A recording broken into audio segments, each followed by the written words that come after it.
Setelah Laurian dibawa, dia telah mencari tahu kesukaannya. Ternyata dia suka makan nasi, jadi dia sudah menukar kulit binatang dengan sekantong beras sejak lama.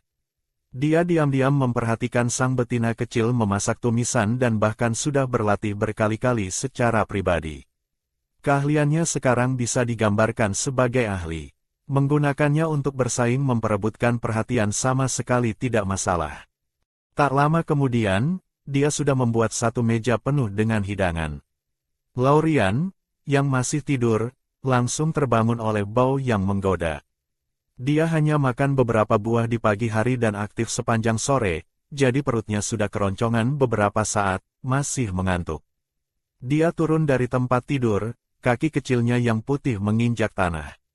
Bae menoleh dan melihat pemandangan ini. Dia bergegas dalam sekejap dan menggendongnya, menempatkannya di bangku batu terdekat yang dilapisi kulit binatang. Tangan besarnya yang hangat memegang kaki kecilnya. Laurian, lantainya dingin. Kakimu pasti kedinginan. Dalam beberapa hari, dia pasti akan mendapatkan lebih banyak kulit binatang untuk disebar di lantai. Dengan begitu dia bisa bermain tanpa alas kaki di tanah. Laurian dengan malu-malu menarik kembali kakinya. Dia tidak rapuh seperti itu. Tapi di mata Bae, dia adalah seseorang yang rapuh yang tidak bisa mengurus dirinya sendiri.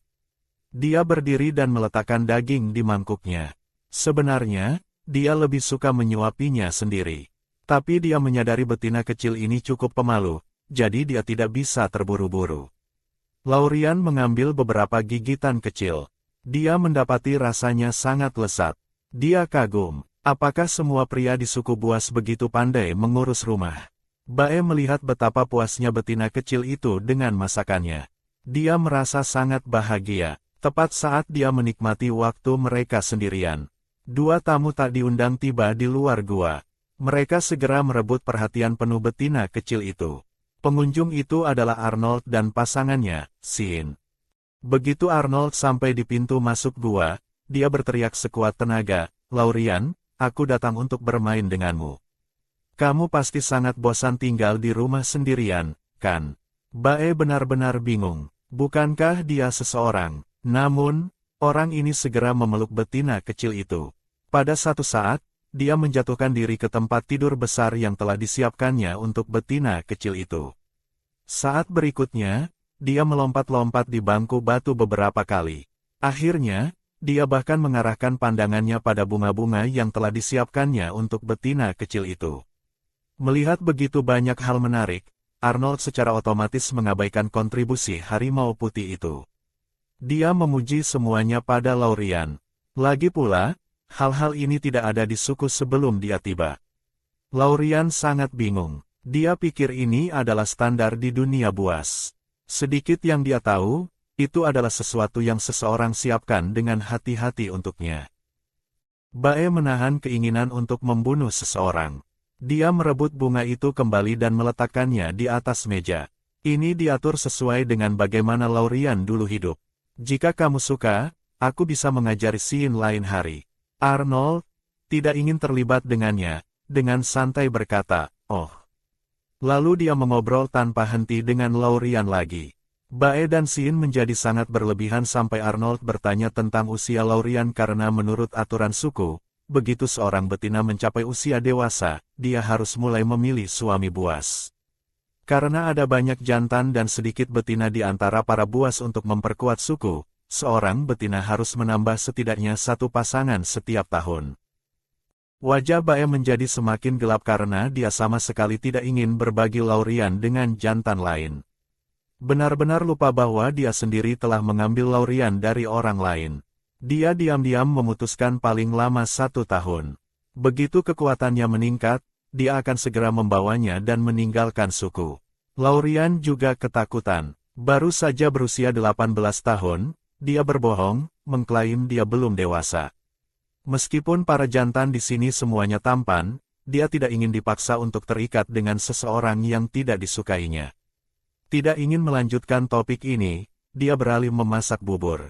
Dia juga mengajari mereka metodenya dan menginstruksikan agar orang-orang buas muda harus makan lebih sedikit daging beberapa hari ini.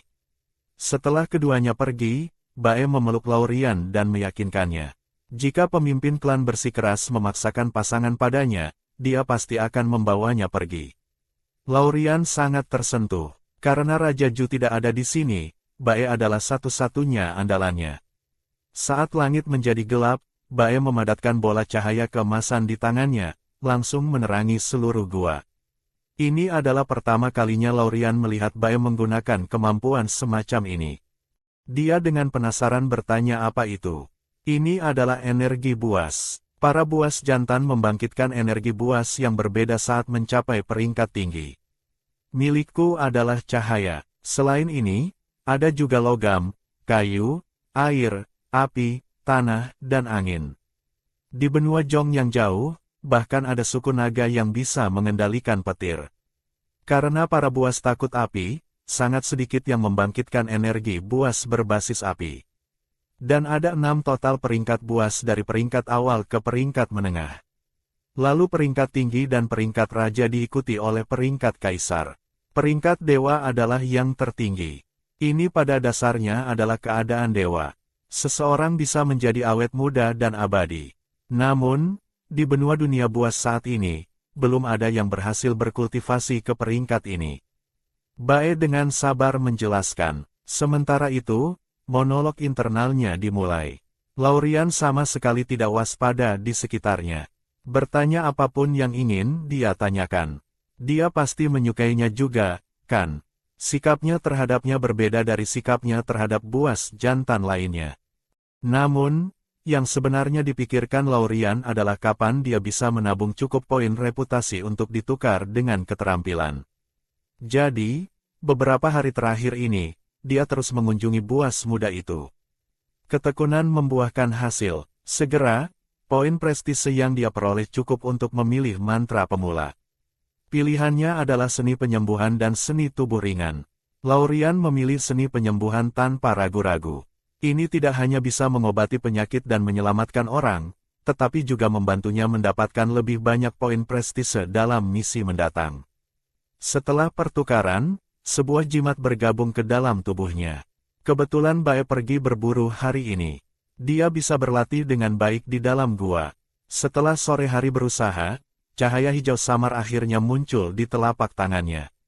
Tepat saat dia berpikir tentang siapa yang akan diuji cobakan, para buas yang pergi berburu kembali, tetapi di tengah kerumunan padat, dia tidak melihat sosok Bae. Tepat saat dia merasa kecewa, bayangan putih melompat ke dalam gua. Dalam sekejap, itu berubah menjadi wujud manusia. Melihat itu Bae, Laurian dengan bersemangat melangkah maju dan meraih tangannya. Kenapa kamu kembali begitu cepat? Apakah kamu terluka? Melihat betina kecil itu mengambil tangannya secara sukarela untuk pertama kalinya dan menunjukkan kekhawatiran padanya. Bae langsung sangat gembira, dia buru-buru menjelaskan bahwa dia baik-baik saja.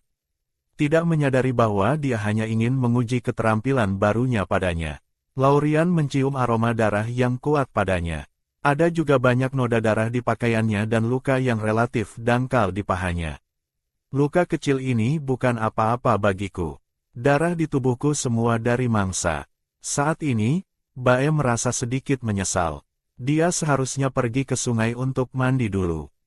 Seharusnya tidak cukup untuk mengasapi Laurian. Itu semua karena dia terlalu bersemangat untuk kembali dan melihatnya. Laurian menariknya ke dalam dan menyuruhnya duduk. Biarkan aku melakukan trik sulap untukmu. Dengan itu, dia memadatkan bola cahaya hijau di tangannya, memasukkannya ke dalam luka. Luka itu mulai sembuh dengan kecepatan yang terlihat. Bae menatap pemandangan ini dengan kaget. Dia telah memperhatikan sejak awal bahwa Laurian sangat berbeda dari para betina di dunia buas. Dia buru-buru memperingatkannya untuk tidak menunjukkan ini di depan orang lain, kalau tidak bisa ada bahaya karena betina di dunia buas sama sekali tidak memiliki peringkat buas. Dan tidak bisa berkultivasi. Pada saat yang sama, dia juga punya beberapa motif pribadi. Karena betina kecil itu sudah sangat cantik. Jika orang lain tahu dia bisa melakukan sihir ini, bukankah dia akan diperebutkan dengan panik oleh para buas jantan itu? Laurian mengangguk patuh. Dia mengerti prinsip tidak memamerkan kekayaan seseorang. Tapi kemudian Bae memperhatikan wajahnya tampak agak pucat. Mungkinkah menggunakan sihir ini membahayakan tubuhnya sendiri? Didorong oleh pengingatnya, Laurian memang merasa agak lelah, tetapi akan baik-baik saja setelah beristirahat sebentar. Pagi-pagi keesokan harinya, Laurian dibangunkan oleh keributan. Dia bangkit untuk memeriksa dan menemukan bahwa para buas yang telah bekerja sama dengan suku terdekat untuk mengumpulkan garam telah kembali, tetapi sebagian besar buas terluka parah. Beberapa luka membusuk dan bernanah dengan tulang putih terlihat. Dikatakan laut tempat mereka mengumpulkan garam disebut laut pemakan jiwa. Di sana ada putri duyung yang melahap jiwa manusia dan kali ini mereka diserang oleh putri duyung. Tabib dari suku Harimau Putih belum kembali setelah pergi ke kota utara. Tabib dari suku Singa Emas dan suku Serigala Abu-Abu. Tabib itu menggelengkan kepala berulang kali setelah melihat luka-luka itu. Pada saat itu, sebuah perintah terdengar di benak Laurian. Tuan rumah, menyelamatkan buas yang terluka parah bisa mendapatkan poin reputasi baru. Laurian mengangkat tangan ke dahinya. Tidak bisakah dia diam-diam menjadi penonton?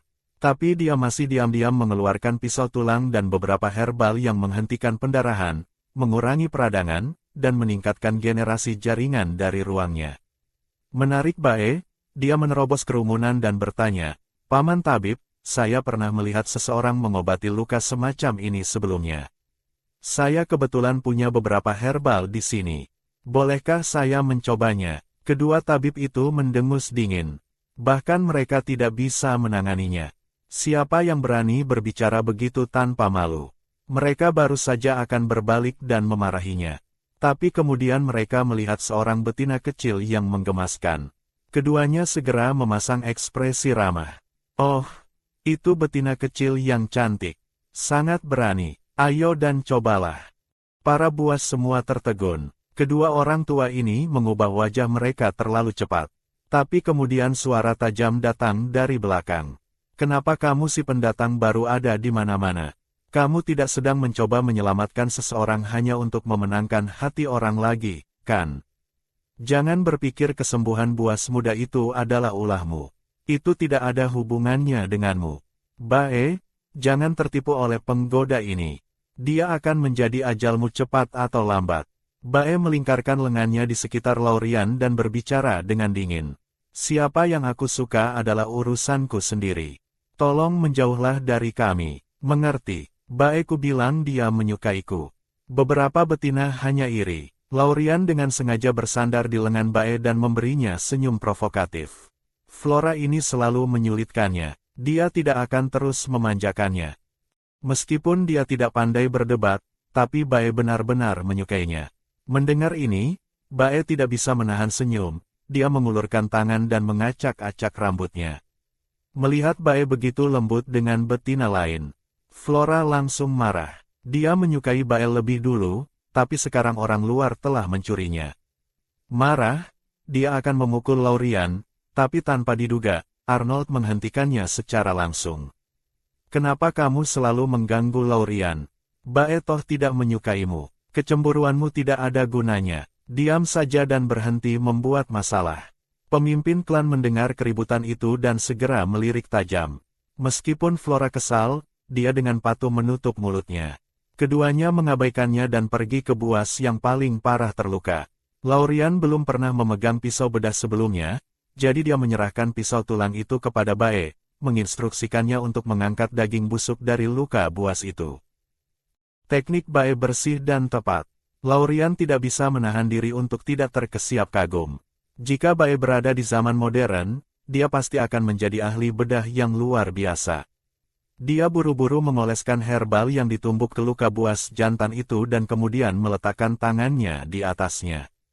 Tindakan itu tampak seperti dia sedang menekan herbal untuk menghentikan pendarahan, tetapi dalam kenyataannya, dia diam-diam menggunakan sihir penyembuhan untuk membuat luka itu mengeras dengan cepat. Menahan kelelahannya, dia menyelesaikannya dalam satu tarikan napas, merawat semua buas jantan di tanah satu persatu. Tetapi demi hidupnya sendiri, dan untuk menghindari kecurigaan siapapun, dia hanya menggunakan sedikit sihir penyembuhan pada setiap orang. Bae memperhatikan wajah betina kecil itu yang semakin pucat, matanya dipenuhi dengan kepiluan. Namun, Tidak ada lagi yang bisa dia lakukan selain diam-diam mempercepat tugasnya sendiri. Semakin cepat mereka selesai, semakin cepat dia bisa membawa Laurian kembali untuk beristirahat.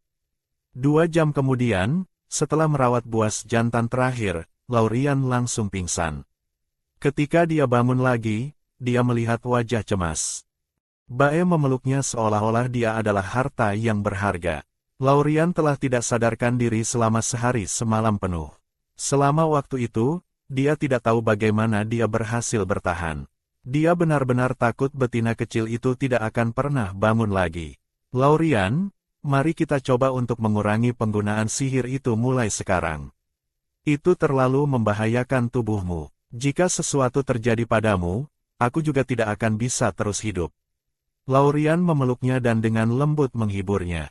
Jangan khawatir, aku tahu batasku dan kekuatanku telah pulih sepenuhnya. Pada saat ini, Bae memberitahunya tentang kebangkitan para buas. Para kepala suku Singa Emas dan suku Serigala Pucat untuk berterima kasih padamu telah secara khusus mengadakan pesta api unggun. Sebenarnya, di dalam hatinya, dia tidak ingin betina kecil itu sering muncul. Begitu banyak jantan mengincar Laurian dengan penuh nafsu, tetapi mengingat kekuatannya saat ini, tidak cocok baginya untuk membawanya pergi. Laurian juga tidak ingin menjadi pusat perhatian. Namun, dia masih sedikit penasaran tentang pesta api unggun dunia buas ini. Saat dia ragu-ragu, suara Ryu Arnold terdengar di luar gua lagi. Laurian, biar ku beritahu, putri kepala suku, Elsa, telah kembali. Dia selalu ingin membentuk ikatan kawin dengan harimau putihmu. Kamu harus menggunakan pesta ini untuk membuatnya menyerah pada ide itu. Dulu, dia selalu memandang rendah kita. Karena statusnya, dia bahkan menganggap dirinya betina paling cantik di suku. Kali ini, kamu perlu menempatkannya di tempatnya dengan benar. Tapi Laurian hanya mencatat bagian pertama dari apa yang dikatakan. Dia menoleh untuk melihat Bae. Aku tidak menyangka pria ini cukup populer di kalangan wanita. Bae mengerti pikiran betina kecil itu. Dia buru-buru mengklarifikasi. Laurian, jangan salah paham. Aku bersumpah demi Dewa Buas dari awal sampai akhir. Aku hanya pernah menyukaimu. Sin bisa menjamin ini. Meskipun ada banyak betina yang menyukainya, dia biasanya tidak banyak bicara dengan betina lain. Ditatap oleh Arnold dan Sin seperti ini, wajah Laurian langsung memerah karena malu. Dia menundukkan kepalanya dan membuka tangan kecilnya, membiarkan Bae membawanya ke pesta api unggun. Ketika rombongan tiba di tujuan mereka, para kepala suku dari 3 suku segera berjalan menuju Laurian. Laurian, betina, semua orang sudah tahu tentang kamu menyelamatkan para buas. Mereka ingin berterima kasih padamu secara pribadi. Setelah Imu selesai berbicara, dia menunjuk ke kirinya dan memperkenalkan seorang buas paruh baya dengan penampilan kasar. Ini Venson, kepala suku Serigala Abu-Abu. Yang di sebelah kanan adalah Yuni, kepala suku Singa Emas. Laurian memperhatikan bahwa kepala suku Singa Emas adalah seorang buas muda dan tampan dengan rambut emas panjang dan mata yang dalam. Dia tidak terlihat jauh lebih tua dari Bae. Kepala suku Serigala Abu-Abu tertawa terbahak-bahak. Aku tidak pernah menyangka orang yang menyelamatkan anggota sukuku adalah betina kecil yang begitu lembut dan cantik.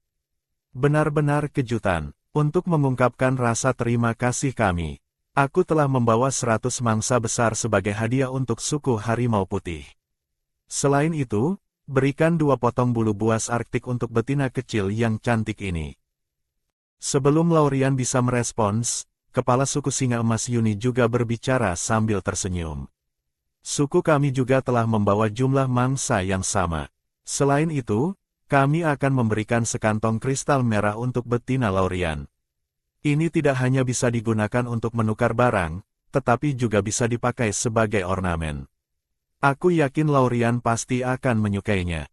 Awalnya, Bae tidak banyak bereaksi sampai dia mendengar Yuni memanggil Laurian seperti itu. Mata lembutnya langsung berubah dingin dan tajam saat menembus ke arah Singa Emas. Yuni juga merasakan tatapannya. Dia balas menatap dengan menantang. Melihat ini, tatapan Bae semakin dingin. Namun, Laurian yang polos tidak menyadarinya. arus bawah di antara kedua jantan itu. Dia hanya dengan senang hati menerima hadiah itu karena kristal merah ini juga bisa ditukar dengan barang di pasar. Tetapi ketika mereka mengundangnya untuk duduk di tengah dekat api unggun, dia tetap menolak dengan sopan. Menarik Bae, dia menemukan tempat yang tidak mencolok untuk duduk. Hati Bae berbunga-bunga karena mendapat perhatian betina kecil itu. Dia mengambil buah merah dari mangkuk dan membawanya ke bibir betina kecil itu. Laurian membuka mulutnya dan menggigit sedikit. Rasanya benar-benar sangat lezat. Bae menatap bibirnya yang ternoda jus. Jakunnya tidak bisa menahan diri untuk tidak naik turun. Tidak dapat menahan diri, dia menangkup wajah betina kecil itu dan menciumnya. Bibirnya yang berlapis jus lembut dan manis. Itu memberinya dorongan untuk segera menerkamnya. Laurian dicium sampai seluruh tubuhnya lemas. Dia ingin mendorongnya, tetapi tidak bisa mengumpulkan kekuatan apapun di tubuhnya. Dia tidak punya pilihan selain menerimanya. Melihat bahwa dia tidak menolak, Bae merasa semakin panas di sekujur tubuh. Tepat saat dia akan memperdalam ciuman itu, dia tiba-tiba terganggu oleh seruan kaget. "Apa yang kamu lakukan?" Bae yang tidak puas sangat kesal. Dia akhirnya berhasil mencium betina kecil itu, hanya untuk diganggu. Dengan wajah dingin, dia mendongak untuk menemukan sumber suara itu. Mereka menemukan seorang betina bergigi tonggos dihiasi perhiasan dari kepala sampai kaki. Orang yang datang tidak lain adalah putri pemimpin klan, Elsa. Pada saat ini, dia melotot ke arah mereka berdua dengan mata penuh amarah. Dia baru saja kembali dari kota Buas Utara bersama Lena sore itu. Setelah mendengar tentang Laurian, keduanya mencibir dengan jijik karena dia percaya tidak mungkin ada betina yang lebih cantik dari dirinya. Dia juga menolak untuk percaya bahwa ada betina yang bisa memiliki keterampilan medis secanggih itu. Dia curiga bahwa orang-orang di suku itu pasti telah tertipu. Jadi sebelum datang, dia telah berdandan dengan cermat. Bertekad untuk memenangkan Bae malam ini. Tanpa diduga, apa yang dia lihat saat bergegas adalah adegan kasih sayang yang lembut. Marah, dia ingin menyerbu ke depan dan mencakar wajah Laurian sampai hancur. Tapi dia menahan diri dengan sekuat tenaga. Lagi pula, di depan Bae, dia memainkan peran sebagai betina yang lembut. Dia memaksakan senyum dengan susah payah. "Bae, kamu adalah pejuang nomor satu suku. Kamu ditakdirkan untuk menjadi pemimpin klan di masa depan. Bagaimana kamu bisa duduk bersama dengan betina yang tidak diketahui asalnya? Cepat kemari dan pergi bersamaku ke ayahku." Ayahnya sudah lama berjanji padanya bahwa selama Bae menjadi pasangannya, posisi pemimpin klan akan menjadi milik Bae di masa depan. Dia yakin jika Bae tahu, dia akan sangat gembira. Dengan kecerdasan Bae, dia pasti akan mengerti arti di balik kata-katanya. Kemudian dia akan melepaskan betina kurus itu untuk menjilatnya. Memikirkan ini, dia melirik Laurian dengan sombong. Laurian memperhatikan ekspresi betina bergigi tonggos itu terus berubah di depannya. "Aku rasa dia pasti Elsa yang dikagumi Bae yang disebutkan Arnold." Namun, dia tidak berbicara. Ingin melihat bagaimana sikap Bae. Bae tidak mengecewakannya. Dia menariknya ke dalam pelukannya dan menatap tajam betina di seberangnya. "Satu-satunya pasangan yang telah kupilih dalam hidup ini adalah Laurian. Lagi pula, aku tidak tertarik sedikit pun pada posisi pemimpin klan." Harimau putih yang lembut ini menghadapi rayuan anggota lawan jenis lainnya dengan penolakan yang begitu tegas. Laurian diam-diam memberinya beberapa poin lagi di hatinya. Dia dengan lembut menggaruk telapak tangannya untuk menunjukkan dorongan. Namun, seluruh tubuh Bae menegang. Jika Laurian terus seperti ini, dia benar-benar tidak akan bisa mengendalikan dirinya lagi. Elsa yang diabaikan begitu marah hingga wajahnya memerah. Dia baru saja akan mengutuk. "Aku melihat kerumunan padat buas jantan berjalan ke arah sini. Aku pikir mereka adalah pengagumku." Hatiku mulai membengkak dengan kebanggaan lagi. Kesempatan sempurna untuk menunjukkan pada Bae yang tidak tahu apa-apa ini bagaimana buas jantan lain melihat kerikil di kakinya. Tetapi mempertimbangkan kekuatan dan ketampanannya, dia bisa memaafkannya sekali ini saja. Dia mengangkat dagunya dan berpose yang dia yakini sangat menawan. menunggu para jantan ini datang menjilatnya. Tanpa diduga, kelompok itu melewatinya begitu saja dan langsung menuju Laurian, berulang kali mengungkapkan rasa terima kasih mereka dan memberikan banyak harta berharga. Mereka bahkan menunjukkan kekuatan mereka, ingin menjadi pasangannya. Di antara mereka adalah Fang Ji, putra pemimpin suku Serigala Abu-Abu, dan Yan Hang, adik laki-laki pemimpin suku Singa Emas. Elsa langsung disingkirkan, rahangnya yang jatuh masih menganga kaget. Kamu harus mengerti, dia selalu menjadi orang yang dikejar oleh orang lain sebelumnya. Kemarahan yang ekstrim membuatnya tidak bisa menahan jeritan. Akan tiba saatnya kamu akan kembali menangis dan memohon padaku. Setelah mengatakan itu, dia lari dengan marah. Di sini, Laurian yang cemas secara sosial benar-benar bingung oleh mereka. Bagaimana bisa begitu banyak orang datang ingin bermitra dengannya? Hanya dalam waktu yang dibutuhkan untuk makan sepotong buah. Selain itu, dia tidak pandai menangani hubungan interpersonal. Dia hanya bisa diam-diam menarik tangan Bae. Bae segera menggendongnya dan membawanya pergi, menggunakan alasan bahwa dia lelah. Pada hari-hari berikutnya, karena mangsa yang dihadiahkan oleh suku Singa Emas dan suku Serigala Abu-Abu, Bae tidak perlu lagi berburu, dia tinggal di rumah, fokus menemani Laurian. Laurian sedang mengutak-atik biji gandum dan kentang. Dia menukarnya dari mal. Sistem memberitahunya bahwa benih-benih ini cepat matang, membutuhkan waktu sekitar 2 bulan untuk matang. Jadi dia mulai membujuk Bae dan Arnold untuk bertani bersamanya. Arnold si pecinta makanan langsung bersemangat setelah mendengar ini bisa membuat makanan lezat dan langsung berenergi. Dia membawa Sin kembali untuk mengumpulkan lebih banyak orang untuk bergabung dalam usaha itu. Laurian kemudian membawa Bae ke lapangan kosong yang disepakati terlebih dahulu. Dalam perjalanan, mereka bertemu dengan buas jantan Moxie yang pernah dia selamatkan sebelumnya.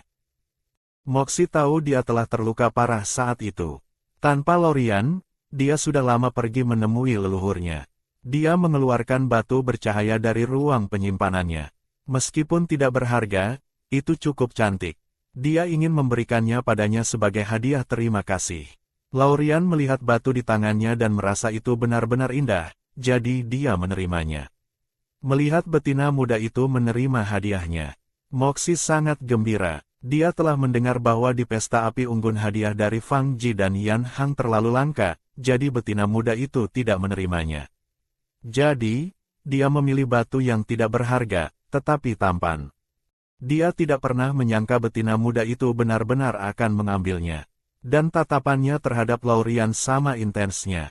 Tetapi dalam sekejap mata, dia melihat Bae menatapnya dengan tajam. Dia tahu itu adalah peringatan. Dia sangat mengerti temperamen Bae. Orang-orang selalu mengira dia adalah orang yang sangat lembut. Itu karena mereka belum pernah menyentuh sisik terbaliknya. Aku masih ingat ketika kami masih kecil.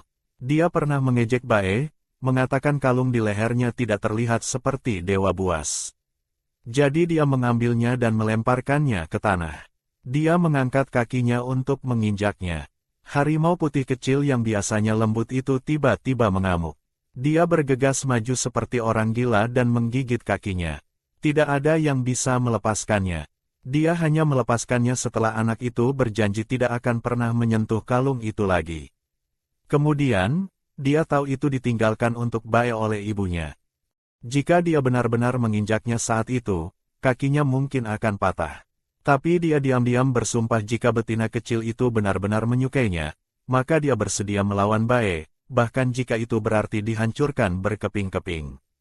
Untuk menghabiskan lebih banyak waktu dengan betina kecil itu, dia menyarankan untuk pergi bertani bersama mereka. Laurian tentu saja senang memiliki lebih banyak orang, tetapi dia penasaran mengapa mereka terluka parah kali ini ketika mereka pergi mengambil garam. Menyebutkan ini membuat wajah Moxie muram. Raja Putri Duyung mati. Para putri Duyung di bawah gelisah, semua ingin menjadi raja. Mereka kebetulan tiba tepat saat pertarungan mereka. Lagu Putri Duyung itu seperti senjata tajam, dan mereka terjebak dalam baku tembak. Tapi kali ini, kami menangkap Putri Duyung. Untuk memudahkan dia membawa kami mengambil garam lain kali. Mendengar ini, sistem tiba-tiba mengeluarkan perintah. Tuan rumah memiliki tugas baru. Selamatkan Putri Duyung yang terluka. Kali ini, saya tidak hanya bisa mendapatkan poin reputasi, tetapi waktu hukuman Guntur juga akan ditunda sebulan. Berbicara tentang poin reputasi, Laurian melirik toko. Dia menemukan bahwa dari misi terakhir yang diselesaikan, dia tidak only bisa menukar satu keterampilan, tetapi juga senjata. Tanpa ragu-ragu, dia menukar teknik tubuh ringan yang telah dia incar sebelumnya. Tepat saat dia berpikir tentang senjata mana yang akan ditukar, Arnold tiba dengan kerumunan besar orang. Popularitas Arnold tidak dapat disangkal. Dia bahkan berhasil memanggil orang-orang dari suku Singa Emas dan suku Serigala Abu-Abu lainnya. Namun, ketika semua orang pergi bertani, kepala suku Singa Emas, Yuni, mengarahkan pandangannya pada Laurian. Kulit betina muda yang putih dan halus itu tampak seolah-olah bisa pecah oleh embusan udara. Bibirnya yang penuh dan kemerahan tampak sangat bisa dicium. Dia diam-diam bersumpah untuk memilikinya, jadi dia mengundangnya untuk mengunjungi suku Singa Emas. Dengan Bae tidak ada, Laurian tidak merasa sangat aman. Dia baru saja akan menolak, tetapi pihak lain menggodanya dengan Putri Duyung. Dia mendengar bahwa lagu Putri Duyung sangat indah. Tidakkah Laurian ingin pergi dan mendengarkan? Sekarang Laurian tergoda. Misi saat ini kebetulan menyelamatkan Putri Duyung, dan Putri Duyung itu dengan nyaman dipenjara di suku Singa Emas. Dia baru saja akan setuju, tetapi ketika dia mendongak, dia menemukan Yuni sangat dekat dengannya. Ini membuatnya sangat tidak nyaman. Tubuhnya secara naluriah bersandar ke belakang. Yuni menunjukkan senyum yang nyaris tidak terlihat. Tanpa tergesa-gesa, dia mengulurkan tangannya, siap memainkan pahlawan, menyelamatkan si cantik. Siapa sangka betina kecil itu jatuh ke pelukan orang lain. Itu adalah Fang Ji dari suku Serigala Abu-Abu. Dia telah menggali di dekatnya bersama ayahnya. Tanpa diduga, dia menemukan Yuni ini telah mengganggu betina kecil itu di sini. Tanpa waktu untuk berpikir berlebihan, dia bergegas.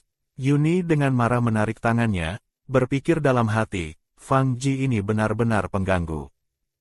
Dia harus menemukan cara untuk menyingkirkannya ketika dia mendapat kesempatan. Tetapi di permukaan, dia mempertahankan senyum saat dia melihat Laurian. Kami akan kembali ke suku besok. Jika kamu ingin pergi, kamu bisa datang mencariku. Setelah berbicara, dia pergi dengan santai. Laurian tidak memiliki kesan yang baik tentang Yuni ini, tetapi demi misinya, dia memutuskan untuk pergi. Sebelumnya, dia perlu mempersiapkan diri terlebih dahulu.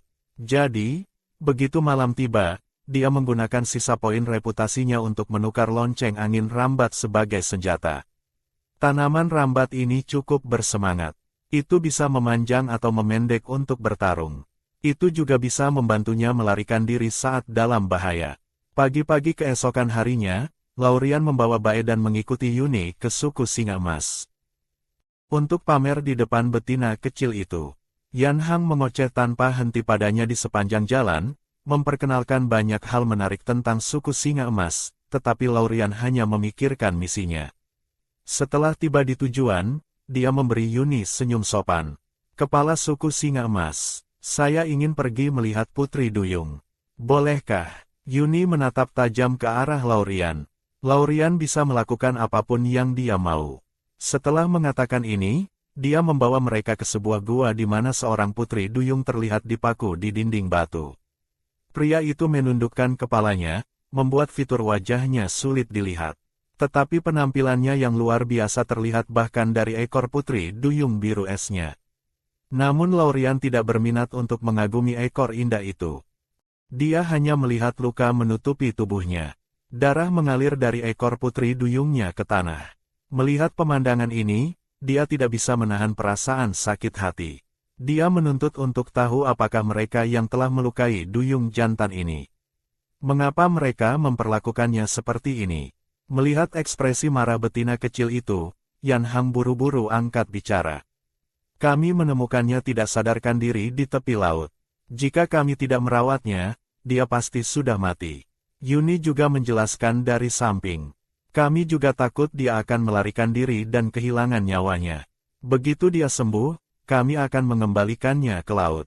Itulah yang mereka katakan. Tetapi tujuan sebenarnya Yuni adalah mutiara duyung jantan itu. Dikatakan bahwa menelan mutiara duyung jantan akan memungkinkan seseorang untuk berjalan melalui lautan seolah-olah di tanah padat, bergerak bebas melalui air. Bagaimana mungkin dia tidak tergoda oleh ini? Namun, dia tidak berencana memberitahu betina kecil itu tentang ini dulu. Pemandangan berdarah itu membuat Laurian sulit bernapas. Dia hanya bisa mengatakan dia lelah bepergian hari ini dan meminta mereka mengatur gua yang bersih untuknya beristirahat. Yuni tentu saja setuju. Segera di dekat tempat tinggalnya sendiri, dia menemukan gua yang luas untuk mereka. Dia akan membawanya berkeliling suku nanti. Setelah melihat perlakuan kejam Yuni terhadap duyung jantan itu, Laurian merasa semakin tidak senang terhadapnya, dia hanya mengangguk ala kadarnya. Setelah kedua pria itu pergi, dia memberitahu Bae tentang idenya untuk menyelamatkan Putri Duyung. Meskipun membiarkan Putri Duyung itu melarikan diri akan sangat sulit, Bae setuju tanpa ragu-ragu selama itu bisa membuat betina kecil itu bahagia. Melepaskan Putri Duyung bukanlah apa-apa.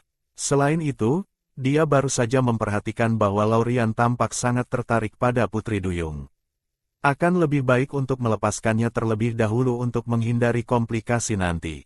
Laurian sangat tersentuh. Dia segera menukar poin di mal dengan sebotol semprotan penyembunyi aroma. Lagi pula, indera penciuman para buas terlalu tajam. Jika orang lain tahu mereka telah membebaskan Putri Duyung, itu bisa menimbulkan konflik. Setelah mendiskusikan detailnya, mereka memutuskan untuk bertindak malam itu. Di pagi hari, Laurian merasa dia agak tidak pantas. Untuk menghilangkan kecurigaan Yuni, dia menghabiskan sepanjang sore berpura-pura sangat ceria dan sama sekali tidak menyebutkan Putri Duyung.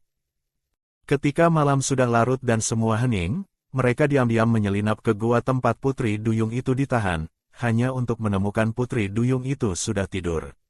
Pada saat ini, Laurian akhirnya melihat penampilan Putri Duyung itu dengan jelas. Bulu mata yang panjang dan tebal, masing-masing berbeda, pangkal hidung yang tinggi dan elegan, indah seperti lukisan. Dia menyuruh Bae mencabut paku dari tubuhnya. Saat dia menggunakan sihir penyembuhan untuk mengobati lukanya, Putri Duyung itu terbangun kesakitan.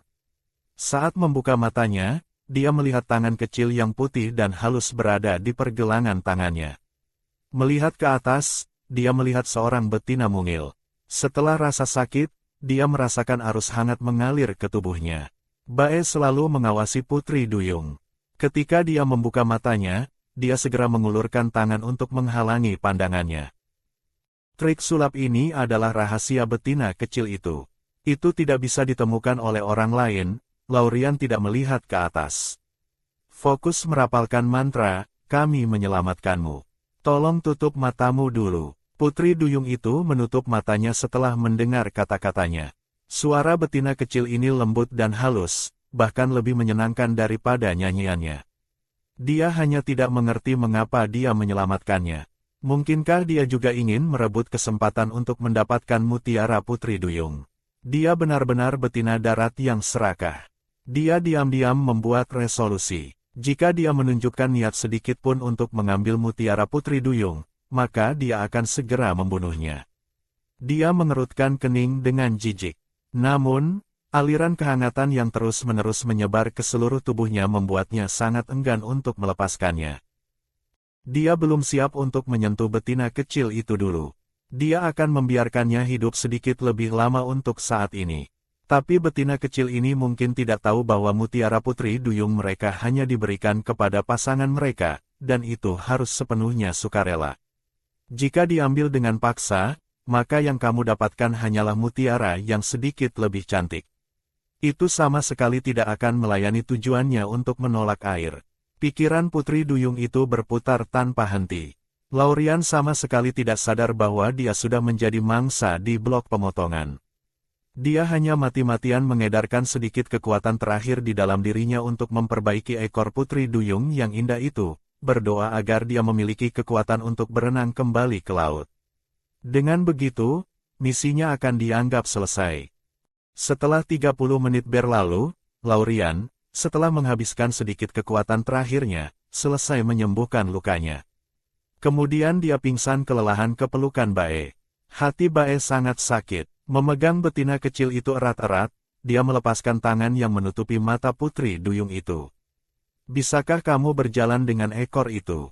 Nada suara Bae penuh penghinaan. Dia benar-benar tidak ingin menggendongnya. Putri duyung itu mengibaskan ekornya dan mengubahnya menjadi 2 kaki panjang yang kuat.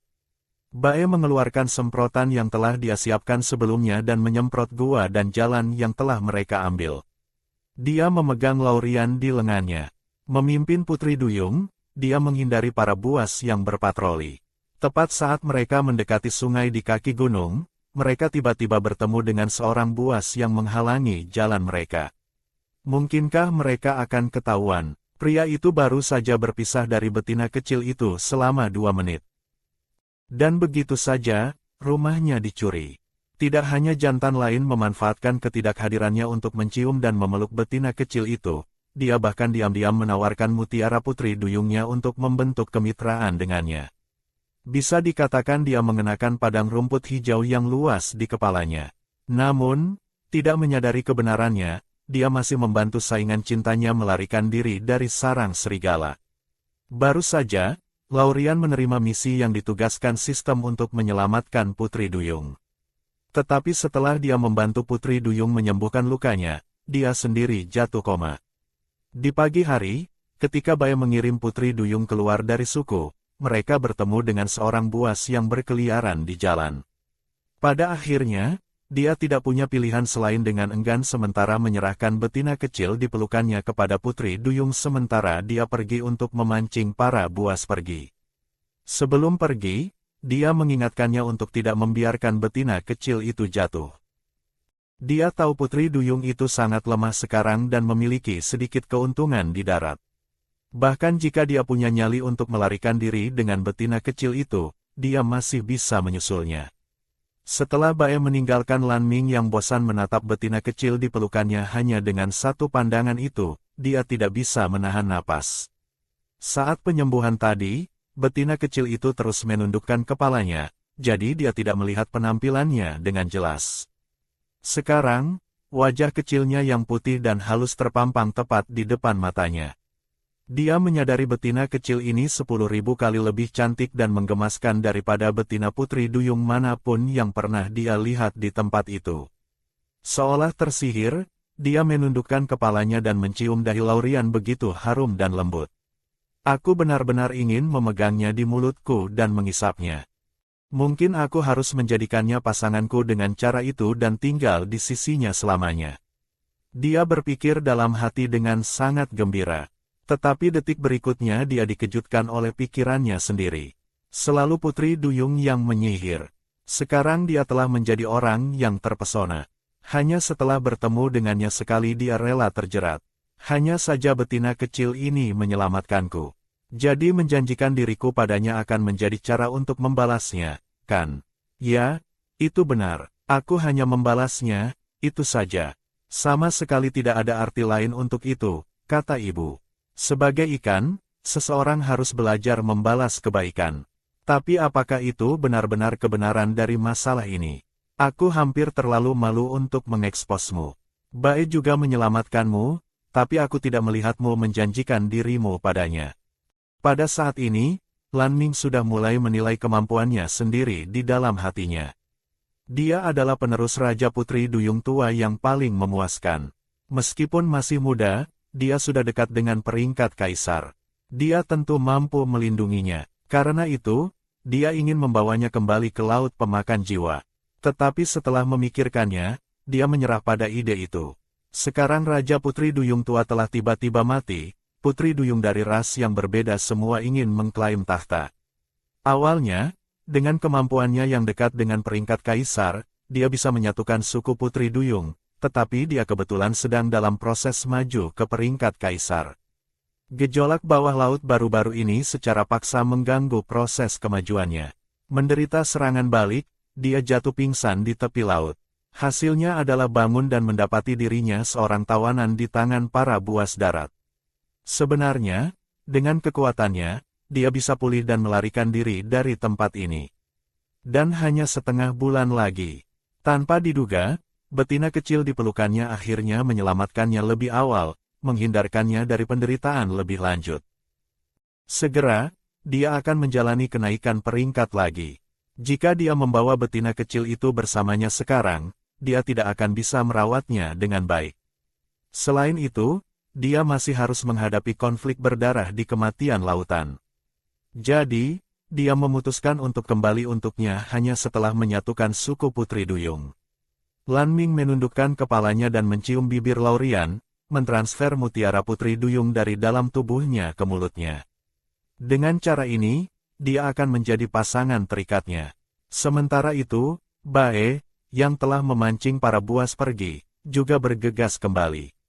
Setelah melewatkan adegan sebelumnya, dia masih lega bahwa betina kecil itu tidak diam-diam diambil oleh Putri Duyung. Sedikit yang dia tahu rumahnya sudah dicuri. Sekarang baik Putri Duyung maupun Raja telah membentuk ikatan dengan Laurian, meninggalkannya sebagai satu-satunya yang sial yang tersisa. Dia memimpin Putri Duyung ke tepi sungai. Lan Ming segera mengubah ekor ikannya dan melompat ke sungai. Setelah terlalu lama keluar dari air, sisiknya sudah lama mengering dan berkerut. Dia bersumpah untuk merawat ekornya yang indah dengan lebih baik mulai sekarang. Lagi pula, Putri Duyung mengandalkan kecantikan dan ekor mereka untuk menarik betina. Melihat rubah putih itu akan berbalik dan pergi, dia buru-buru bertanya siapa nama betina kecil itu. Bae memberinya tatapan menghina. Kamu tidak perlu tahu namanya. Cepat kembali ke lautanmu sana. Menonton harimau putih membawa betina kecil itu ke kejauhan. Lan Ming melengkungkan bibirnya menjadi senyuman. Tidak apa-apa jika kamu tidak memberitahuku. Aku akan mengetahuinya nanti. Kalau begitu untuk saat ini, aku akan memanggilnya sayang kecilku. Di masa depan, dia ingin menjadi satu-satunya sayang kecilnya juga. Kemudian, dengan satu kibasan, dia menghilang ke dalam air.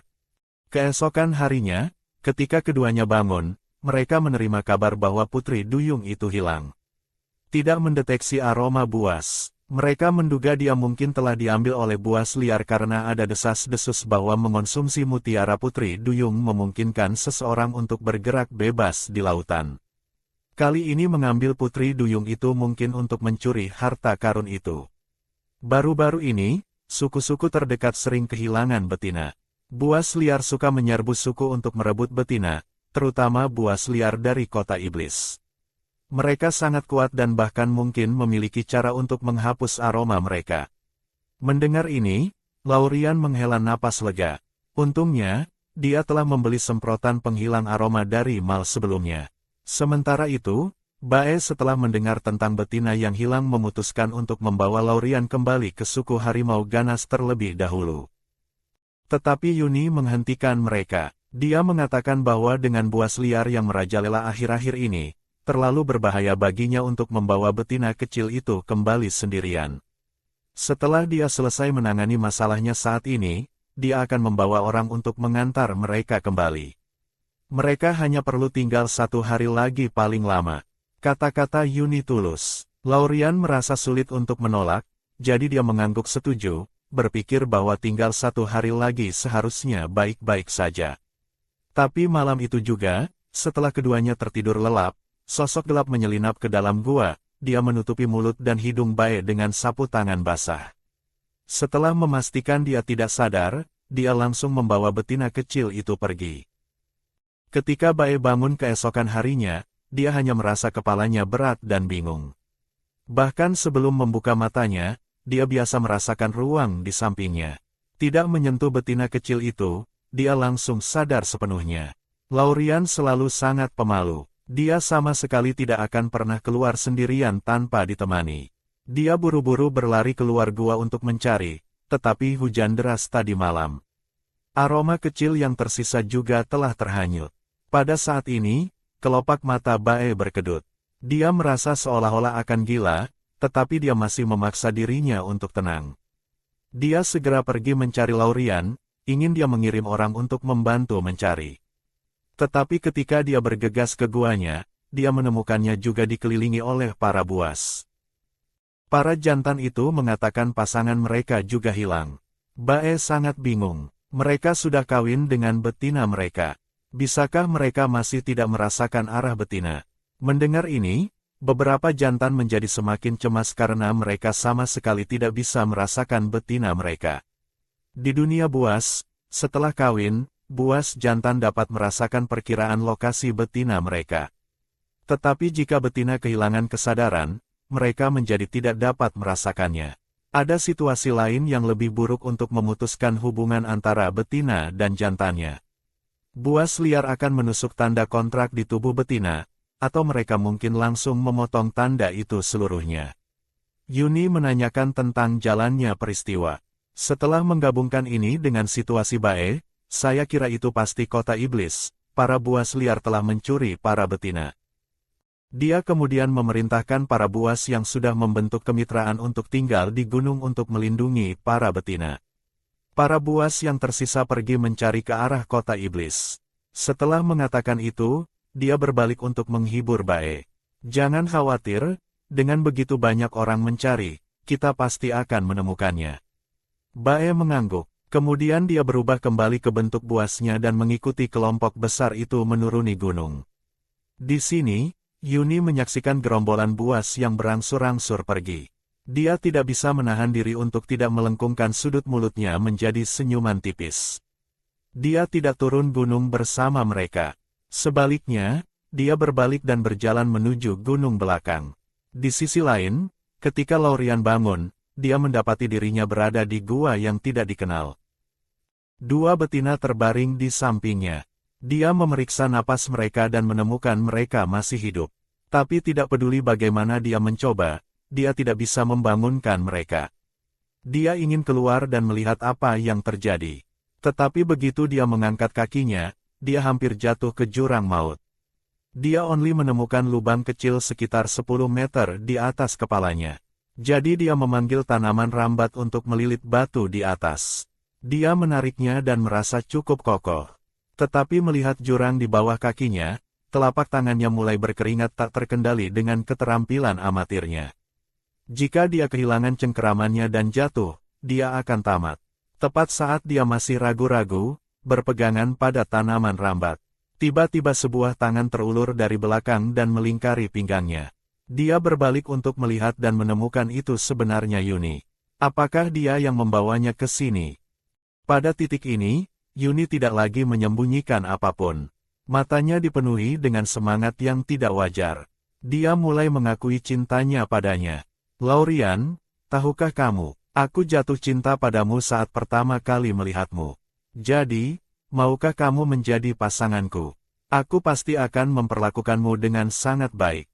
Laurian mendorongnya. Aku tidak ingin menjadi pasanganmu. Di mana Bae? Biarkan aku keluar. Aku ingin bertemu dengannya. Kata-kata pertama betina kecil itu adalah tentang harimau putih itu. Mata Yuni langsung berubah dingin. Apakah hanya harimau putih itu yang kamu lihat? Kemampuanku juga tidak buruk. Kenapa kamu tidak bisa melihatku? Kupikir karena kamu datang ke sukuku kali ini. Aku akan punya kesempatan untuk membuktikan diriku. Tapi kamu ingin pergi setelah hanya 1 hari. Apalagi yang bisa kulakukan selain membawamu ke sini? Jangan khawatir, setelah kita menjadi pasangan dan kamu melahirkan anak kita, aku akan membiarkanmu keluar. Saat dia berbicara, dia bergerak untuk menyentuhnya. Laurian ingat apa yang dikatakan Bae.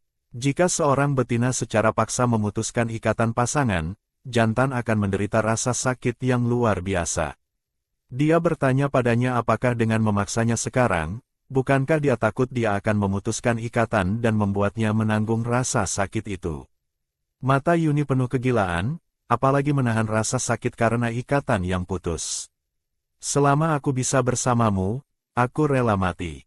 Dia menarik Laurian ke dalam pelukannya. Dia menundukkan kepalanya untuk mencium bibirnya. Meskipun Laurian telah menukar tanaman rambat dengan senjata dari sistem, dia sama sekali bukan tandingan singa jantan ini. Dia dengan cepat mencoba mengalihkan perhatiannya, bertanya siapa dua betina di tanah itu dan mengapa mereka tidak sadarkan diri selama ini. Yuni terlihat sangat acuh tak acuh. Betina suku, hanya beberapa aksesoris. Jangan khawatirkan mereka. Dia menggosokkan tangannya ke telapak tangan Laurian. Dia benar-benar tidak ingin perhatian betina kecilnya tertuju pada hal lain. Bukankah betina berharga di dunia buas? Kamu tetap harus memberi mereka air. Aku tidak ingin mereka mati. Sesuatu yang sakral seperti kawin. Ada yang mati saat itu akan sial, bukan begitu? Laurian melanjutkan, berusaha keras untuk membujuknya. Yuni dengan sangat enggan melepaskan lengannya darinya, berdiri, dan pergi memberi kedua betina itu air. Dia sudah lama memperhatikan bahwa Laurian yang disukainya sangat baik hati. Alasan dia membawa mereka ke sini adalah pertama-tama untuk membingungkan para buas lain dan kedua untuk menggunakan mereka untuk memaksa Laurian patuh. Tetapi setelah selesai memberi mereka air dan berbalik, dia melihat Laurian memegang pisau tulang yang ditekan ke lehernya sendiri. Pemandangan betina kecil itu lebih memilih mati daripada tunduk membuatnya marah. Apa kamu sebegitu membenciku? Untuk menghindari kawin denganku, kamu bahkan mengancamku dengan nyawamu sendiri. Marah. Yuni ingin maju dan merebut pisau tulang itu. Laurian langsung menggunakan pisau tulang itu untuk menyayat kulitnya sendiri. Tetesan darah pun mengalir. Langkah Yuni terhenti. Matanya dipenuhi amarah, tetapi dia tidak punya pilihan lain. Dia hanya bisa menahan emosinya dan duduk di salah satu sisi gua. Dia ingin melihat berapa lama betina kecil itu bisa bertahan. Laurian mengawasi dengan cermat setiap gerakan si singa emas. Dia juga tidak ingin mati. Namun untuk saat ini, inilah satu-satunya cara untuk mengulur waktunya. Dia hanya bisa berharap Bai akan bergegas datang menyelamatkannya. Tetapi seiring berjalannya waktu, lengan yang memegang pisau sudah lama mati rasa. Tepat ketika dia berpikir untuk berganti tangan memegang pisau, Yuni menerjang, menerkam, dan menindihnya. Pisau di tangannya langsung jatuh ke dalam jurang. Mata Yuni memerah karena marah, dia menuntut, kenapa kamu begitu kejam padaku? Padahal saat pertama kali kamu melihat Merman itu, kamu begitu baik padanya. Kamu bahkan mengambil risiko untuk membebaskannya. Aku tidak pernah mempermasalahkan hal itu. Kenapa kamu tidak bisa menunjukkan sedikit saja belas kasihan padaku? Laurian menatap kaget, matanya terbelalak. Bagaimana kamu tahu aku yang membebaskan Merman itu? Yuni tertawa getir. Tidak banyak bis buas di suku ini. Merman itu hilang tepat di malam pertama kamu tiba. Bagaimana bisa itu hanya kebetulan? Tapi itu sekaligus menjadi alibi yang bagus untuk menutupi kepergianmu. Sekarang rubah putih itu mengira kamu ditangkap oleh bis buas, dia sudah pergi mencarimu ke arah kota hantu. Jadi, jangan harap dia akan datang menyelamatkanmu. Aku akan memberimu satu malam terakhir untuk memikirkannya. Bahkan jika itu berarti kematian besok, aku akan tetap menjadikanmu pasanganku. Setelah mengatakan itu, dia pergi. Sebelum pergi, dia tidak lupa menutup pintu masuk gua dengan batu besar. Karena dia menyadari ketika dia tiba bahwa betina kecil itu sedang mengayunkan tanaman rambat di sekitar pintu masuk gua. Dia pasti berusaha mencari kesempatan untuk kabur. Laurian benar-benar tercengang. Tidak mungkin dia bisa mendorong batu ini sendirian. Dia tidak mengerti mengapa Yuni begitu bersikeras untuk kawin dengannya. Dia akui kekuatan Yuni sangat mengesankan dan dia sangat tampan, tapi dia benar-benar tidak punya perasaan apapun padanya. Dia hanya bisa berdoa agar Bai segera menyadari akal bulusnya dan kembali untuknya. Tak lama kemudian, batu raksasa di pintu masuk gua didorong terbuka lagi. Melihat langit di luar, hari sudah siang keesokan harinya. Yuni memberinya daging panggang dan buah-buahan yang telah dia siapkan. Setelah kita selesai makan, kita akan mulai kawin. Laurian dengan gugup menerima makanan itu. Di bawah tatapan tajam Yuni, dia membawa buah itu ke bibirnya. Dia tidak pernah berpikir makan bisa terasa begitu sulit. Dia makan dengan sangat lambat, mencoba mengulur waktu sebanyak mungkin. Tapi seberapa lambat pun dia makan, makanan itu akhirnya akan habis juga. Yuni dengan hati-hati menyekat tangan Laurian sampai bersih. Karena kamu sudah kenyang, ayo kita mulai. Sebelum Laurian bisa bereaksi, Yuni mendorongnya hingga jatuh. Sebagian besar pakaiannya sudah robek. Meskipun air matanya telah membasahi bulu matanya, Yuni menolak untuk melepaskannya. Saat ini, mata Yuni dipenuhi gairah. Meskipun si betina kecil menangis dan meronta-ronta, dia percaya bahwa setelah menjadi pasangan, Laurian pasti akan menyukainya. Laurian berjuang mati-matian, tetapi Yuni seperti batu besar. Tidak peduli seberapa keras dia mendorong, dia tidak bisa menyingkirkannya. Apakah kali ini benar-benar tidak ada jalan keluar? Betina kesayangannya direbut. Pria itu benar-benar kehilangan akal sehatnya. Dia melemparkan pelaku ke dinding. Siapa yang memberimu keberanian untuk menyentuh wanitaku? Yuni bangkit berdiri dengan tak percaya. Bukankah harimau putih ini sudah dia pancing pergi? Kenapa dia muncul di sini? Ternyata ketika Bae pergi melacak ke arah kota hantu, dia tidak hanya tidak menemukan jejak pelarian bis buas. Dia juga menyadari bahwa Yuni tidak ikut menyusul. Teringat tatapan Yuni pada Laurian beberapa hari yang lalu, dia merasa ada sesuatu yang salah. Jadi, dia memisahkan diri dari kelompok utama, diam-diam kembali ke suku Singa Emas dan bersembunyi di dekat pintu masuk gua Yuni. Dia menemukan Yuni menyelinap ke gunung belakang pagi-pagi sekali sambil membawa makanan. Sebagai kepala suku, dia tidak memimpin para bismen untuk berburu, malah bertingkah mencurigakan, jadi Bae mengikutinya.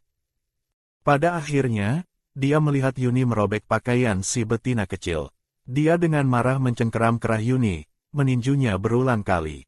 Dia akan membunuh singa yang sombong ini. Kemampuan Yuni sedikit di bawah Bae, tetapi selama pertarungan, Bae juga harus memecah fokusnya untuk melindungi Laurian. Merebut kesempatan itu, Yuni mendorongnya dan melompat ke samping. Dia menggunakan energi bis untuk mengendalikan puing-puing di dalam gua dan melemparkannya ke arah Bae. Gua itu terlalu sempit. Bae takut melukai Laurian. Dia tidak berani menggunakan energi bis. Dia langsung menerkam dan menghadapinya secara langsung. Yuni, yang rencananya terganggu, menjadi sangat marah. Setiap gerakannya mematikan. Dia berharap bisa menghancurkan harimau putih di depannya sampai hancur lebur. Tak lama, keduanya terluka parah. Laurian melihat kesempatan untuk memanggil tanaman rambat untuk mengikat salah satu kaki Yuni. Dia melemparkannya ke arah tebing. Bae juga membantu dengan menendangnya jatuh. Mereka mengira pertarungan akan segera berakhir. Tak disangka, Yuni tiba-tiba mengulurkan tangannya. Dia mencengkeram kaki Laurian dengan erat. Keduanya langsung meluncur ke bawah. Untungnya, Bae berhasil meraih tangan Laurian tepat waktu. Yuni, yang tergantung di udara, berpegangan erat pada kaki Laurian. Wajahnya penuh distorsi dan kegilaan. Sudah kubilang, hidup atau mati, kamu akan bersamaku. Bae, jika kamu tidak melepaskannya, apakah kamu ingin ikut turun dan menemani kami? Menyerahlah, Laurian hanya milikku. Bahkan jika kita jatuh, kamu hanya akan cemburu. Setelah mengatakan ini, dia menggunakan energi bis untuk menambah berat badannya. Tiba-tiba, Laurian merasa seolah kakinya diikat dengan beban berat. Seluruh tubuhnya terasa seperti akan terbelah. Singa ini benar-benar gila. Bae memegang Laurian erat-erat dengan satu tangan. Dia menggunakan energi bis dengan tangan lainnya untuk menyerang Yuni. Pada saat itu, Yuni juga menyerang. Keduanya terluka, tetapi tidak ada yang mau melepaskannya. Penggunaan energi bis juga membuat bebatuan di dalam gua mulai bergetar dan runtuh. Melihat Bae berlumuran darah, Laurian sudah lama menangis tak terkendali. Bae, pergilah. Jangan khawatirkan aku lagi. Kalau tidak, kamu akan jatuh bersamaku. Tetapi pada saat ini, Bae masih menghiburnya. Laurian, jangan takut. Aku akan segera menarikmu. Melihat ini, Yuni menjadi semakin panik. Bae, sepertinya kamu tidak bisa menyelamatkannya. Kamu hanya bisa menonton tanpa daya saat aku dan Laurian bermesraan di jurang. Dia menggunakan energi bis lagi untuk menambah berat badannya. Mereka bertiga meluncur ke bawah sedikit demi sedikit. Melihat Bae berjuang untuk bertahan, Laurian merasa tidak tega. Dia sudah menjadi orang yang diambang kematian. Jika bukan karena Jiu yang menariknya ke dunia ini, dia pasti sudah jatuh dari tebing dan mati sejak lama. Sekarang, dia tidak hanya bisa bertahan hidup sedikit lebih lama, dia juga bertemu dengan pria tampan yang memperlakukannya dengan baik. Dia sudah sangat puas. Hanya saja, dia menyesal tidak bisa bertemu King Ju. Melihat Bae juga akan terpeleset jatuh, dia membuat keputusan besar, mengulurkan tangan dan perlahan membuka jari-jarinya. Bae, lepaskan. Dalam hidup ini bisa mengenalmu, aku tidak menyesal lagi. Aku hanya tidak tahu apakah setelah aku mati, kamu akan melupakanku. Bae memegangnya erat-erat. Jangan bicara omong kosong. Jika kamu mati, aku juga tidak akan hidup sendirian. Dia sekali lagi memadatkan inti bis, siap untuk menyerang Yuni lagi. Tanpa diduga, sebelum bergerak, Yuni tiba-tiba merasakan sensasi kesemutan di tangannya. Rasa sakit yang menusuk muncul. Seolah-olah diiris oleh sesuatu berulang kali, tidak tahan, dia melepaskan tangannya. Seluruh tubuhnya jatuh langsung ke jurang. Hanya dalam beberapa detik, sosoknya benar-benar menghilang dari pandangan. Sementara itu, di tempat lain di hutan, seekor ular piton hijau besar menggoyangkan tubuhnya, bertanya-tanya siapa yang baru saja menyentuhnya, cari mati. Tubuhnya hanya bisa disentuh oleh betina kecilnya. Ternyata, kaki Laurian yang dicengkeram Yuni memiliki tanda pasangan yang ditinggalkan oleh King Ju di atasnya. Dia bisa merasakan betina kecilnya dari kejauhan. Setelah Yuni jatuh, Bae menarik Laurian ke atas dan memeluknya erat, takut dia akan menghilang lagi detik berikutnya. Laurian, maafkan aku, ini salahku karena tidak menjagamu dengan baik. Pada saat ini, Laurian tidak bisa lagi mengkhawatirkan dirinya sendiri. Dia bahkan lebih khawatir tentang luka-lukanya. Dia memintanya untuk melepas pakaiannya agar dia bisa memeriksanya. Tapi Bae menolak untuk membiarkannya melihat. Dia bilang luka-luka ini bukan apa-apa baginya.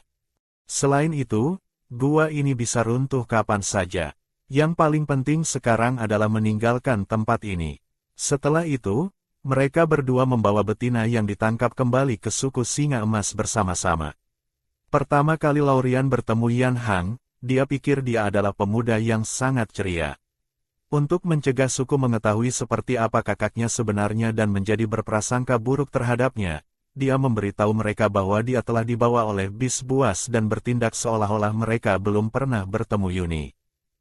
Setelah kembali ke suku harimau ganas, Laurian berbaring di tempat tidurnya, kelelahan, akhirnya kembali. Tetapi pada saat itu, Bae tiba-tiba ambruk. Dia memuntahkan seteguk darah hitam. Laurian bergegas menghampirinya dengan panik. Baru setelah bertanya dia tahu bahwa tadi ketika Yuni menyerangnya dengan energi bis, dia juga menggunakan racun. Jadi, dia telah menggunakan sisa kekuatannya untuk membawanya ke tempat yang aman sebelum membiarkan dirinya pingsan. Air mata mulai mengalir tak terkendali. Bodoh, kenapa kamu begitu bodoh? Kenapa kamu tidak memberitahuku lebih awal? Bae dengan lembut menyeka air mata dari sudut matanya. Laurian, berhenti menangis. Tubuhku baik-baik saja. Aku akan baik-baik saja setelah istirahat beberapa hari. Tapi begitu kata-kata itu diucapkan, tangan besar itu jatuh terkulai. Laurian dengan putus asa mengguncang tubuhnya. Bae, cepat bangun. Kumohon cepat bangun. Jangan tinggalkan aku sendirian. Tidak, dia harus tenang sekarang. Dia dengan serampangan menyeka air matanya. Dia meletakkan kedua tangannya di atas tubuh Bae. Cahaya hijau menyelimuti seluruh tubuhnya. Lukanya sembuh dengan kecepatan yang terlihat, tetapi racunnya tidak menunjukkan tanda-tanda surut. Ini membuatnya panik. Dia membuka toko sistem dan dengan hati-hati mencarinya beberapa kali, tetapi tidak dapat menemukan pil penawar racun. Dia langsung hancur, menangis terseduh-seduh. Dadanya terasa seperti terkoyak. Rasa sakit itu membuatnya sulit bernapas. Apakah dia benar-benar akan kehilangannya? Tepat ketika dia tidak tahu harus berbuat apa, Xiao Liu melompat keluar dan memberitahunya bahwa seni penyembuhan bisa mendetoksifikasi racun. Hanya saja efeknya sedikit lambat. Mendengar ini, Laurian seakan melihat secercah harapan. Dia buru-buru meletakkan tangannya kembali di luka Bae untuk menyembuhkannya. Di sini, Laurian, merasa lelah, duduk di tepi tempat tidur untuk beristirahat sebentar. Dia tidak berani menghabiskan seluruh energinya sekaligus. Takut jika dia pingsan, tidak ada yang akan merawat Bae. Begitu dia pulih, dia akan mulai menggunakan seni penyembuhan lagi. Ini berlangsung hari demi hari. Tapi Bae masih belum menunjukkan niat untuk bangun. Akhirnya, dia tidak bisa bertahan lagi. Dia ambruk langsung ke pelukan Bae dan tertidur. Ketika dia bangun, dia menemukan bahwa racun di tubuh Bae telah menembus jauh ke dalam sumsumnya. Seluruh tubuhnya berubah menjadi hitam. Tidak peduli seberapa banyak dia mencoba menggunakan sihir penyembuhan, itu tidak berguna. Dia hanya bisa menonton tanpa daya saat napasnya semakin lemah.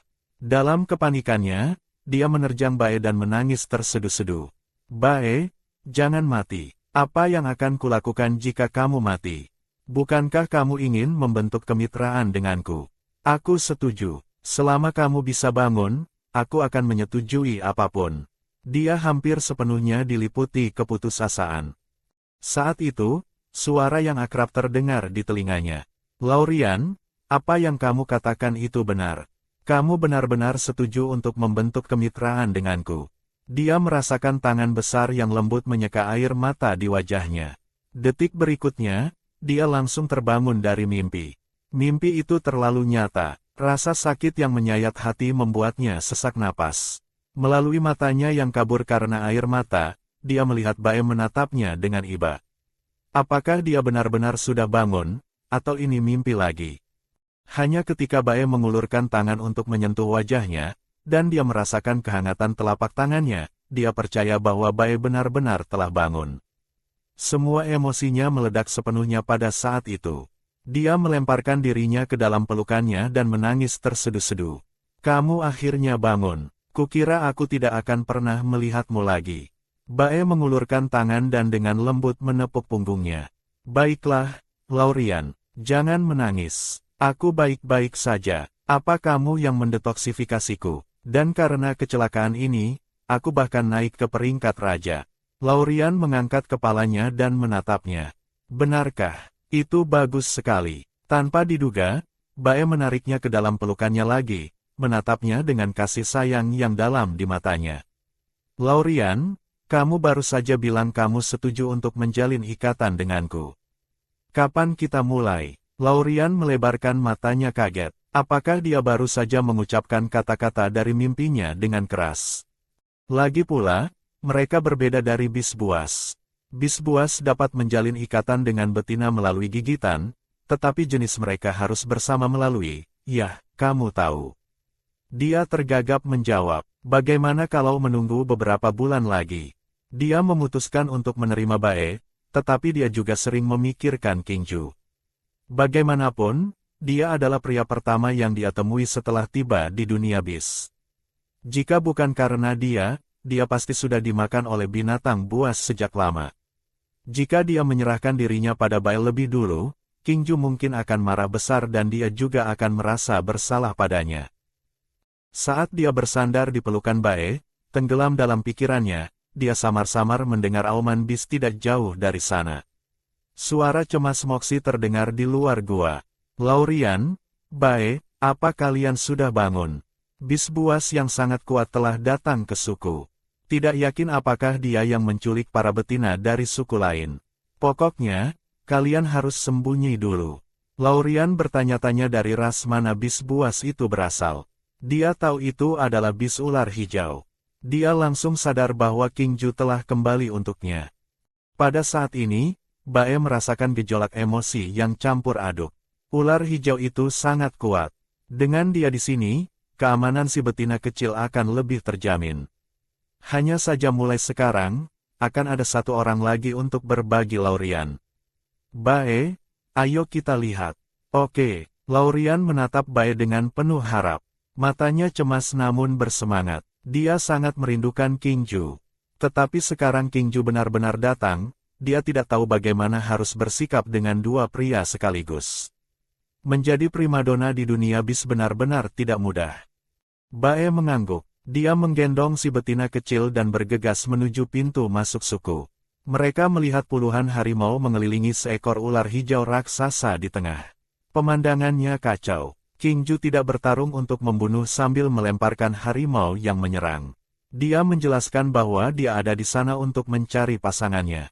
Mendengar ini, para pejantan harimau semakin marah. Bis ular ini terlalu sombong.